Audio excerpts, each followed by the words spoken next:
Pinaimbestigahan nga ni Senador Raffy Tulfo ang pagban ng Metro Manila Development Authority sa mga mall-wide sale na inirereklamo ng Samahan ng Retailers Operator ng mga mall.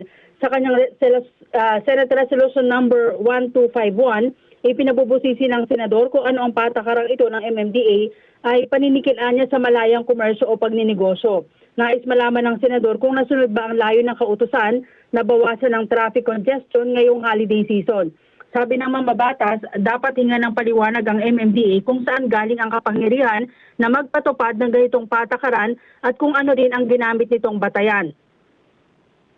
Tinukoy sa resolusyon ang reklamo ng Philippine Retailers Association na unfair ang pagban dahil makakaapekto sa kanilang kita at maglilimita rin ito sa options ng mga consumers.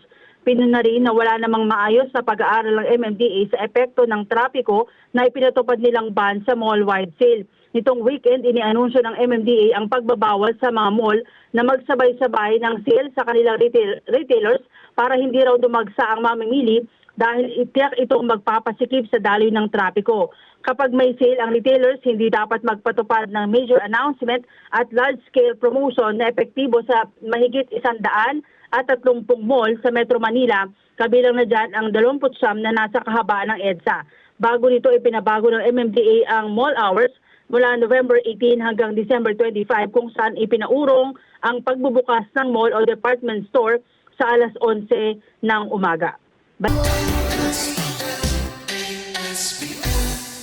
Let's get together, Sunnet 25, Sunnet 25.